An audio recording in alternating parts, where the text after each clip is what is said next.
बिस्मिल्लाहिर्रहमानिर्रहीम। डॉक्टर ज़ाहिर आपकी खिदमत में एक नई डिजीज के साथ।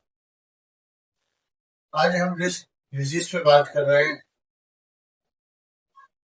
ये कॉमन डिजीज तो नहीं, बहुत कम होती है, कम लोगों में। ये एक इनहेरिटेड डिजीज है, जो एक ऑटो इम्यून डिजीज इसको कहा जा सकता है। ये भी एक जल्द की बीमारी है, जो ऑटो इम्यून डिजीज जिसको कहते हैं। जिसके बारे में बात कर रहे हैं उसको कहते हैं वर्टिलिगो लिम्फोडेर्मा या बर्स। उर्दू में जिस्म के मुख्तलिफ हिस्सों पे इसके सफेद स्पॉट पड़ना शुरू होते हैं। हेरिटेड होने की वजह से ये बीमारी मुख्तलिफ लोगों में पाई जाती है। ऑटोइम्यून डिजीज होने की वजह से ऑटोइम्यून डिजीज का मतलब ये इनहेरिटेड बीमारी है और कुव्वत मुदाफ़त की कमी की वजह से। क्योंकि ये एक स्किन डिजीज है, तो ये इसके जाहिर होने का भी स्किन के ऊपर ही ज्यादा होगा। ट्यूकोडर्मा, वर्टिलिगो, इसको तीन चीजों नाम लिए जा सकते हैं। जिसम में एक मिलान की वजह से,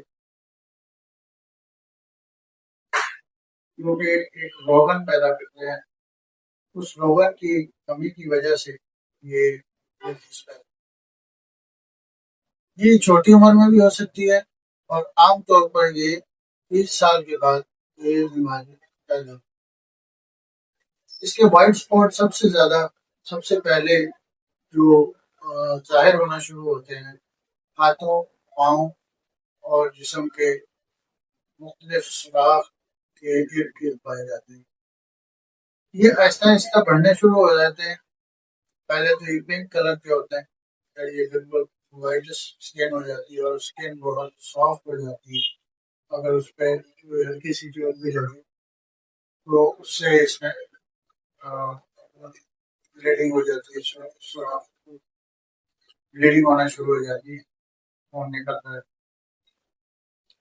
ऑटोइम्यून डिजीज की वजह होने की वजह से इसका अमल दखल स्किन पे ही होता है। इसकी रोकथाम जो छोटी उम्र के लोग, बच्चे को अगर हो जाए तो वो ऑटोमेटिकली कुछ अरसे के बाद वहीं पे रुक जाते हैं। अगर ये बड़ी उम्र के लोगों में 30 साल या 30 साल के बाद पैदा हो, फिर ये मुश्किल से होने वाली चीज होती है। ये जिसम के हाथ, पाँव और जिसम के सुराखों के अलावा दूसरी जगहों पे फेस और जिसम पर भी फैलना शुरू होता है। इसके मुख्तलिफ इलाज दरियाफ्त हो चुके हैं, लेकिन होम्योपैथिक में इसका बहुत ही अच्छा इलाज भी है। इलाज दरियाफ्त हो चुके हैं, लेकिन होम्योपैथिक में इसका बहुत ही अच्छा इलाज भी है।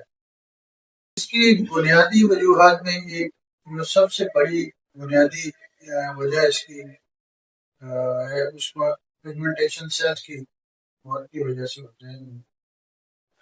पिगमेंटेशन की बहुत सी वजूहात के साथ इसकी जो खास वजह है, उसमें आप देखें पिगमेंटेशन सेल्स की वजह से भी होते हैं और ये ऑटो इम्यून होने की वजह से इसमें जो मेलानोसाइटस होते हैं, मेलानोसाइटस के मर जाने की वजह से भी होते हैं। और वो जो रोगन बनता है जिसकी वजह से वो स्पॉट पैदा होते हैं, वो ऑटोमेटिकली कम होना शुरू हो जाता है।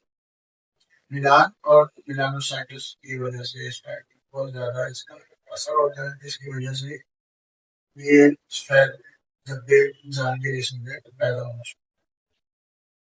अब होम्योपैथिक में इसको अगर देखा जाए तो इसकी जो स्किन पे बहुत ज्यादा असर रखने वाली दवाएं हैं, वो इस्तेमाल करके इसको रोका जा सकता है। जैसे कि स्किन पर अमल दखल रखने वाली दवाएं हाइड्रोक्लोराइड, जैसे व्हाइट स्पॉट में सेपिया,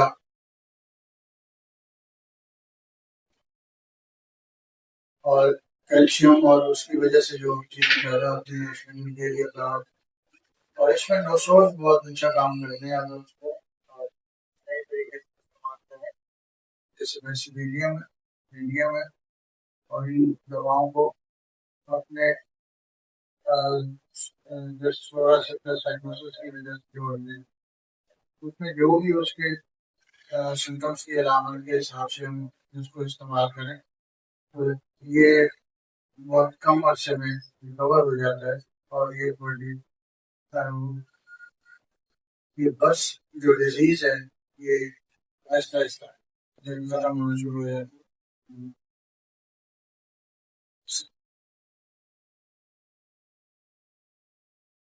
इसका इलाज होम्योपैथिक से कराएं, कुछ अच्छा लगता है इसमें, लेकिन इसके इलाज में बहुत अच्छी दवाएं आपको मिलेंगी और इसका इलाज होना होना चाहिए। ये डिजीज इंसान को कोई ऐसी परेशानी तो पैदा नहीं करती उसके लिए, लेकिन सिर्फ उसके अपेयरेंस, बॉडी के अपेयरेंस, फेस पे आ जाए तो एक अजीब सा सिलसिला होता है, इसकी वजह से ये इंसान प्रेशर कंडीशन भी होता है।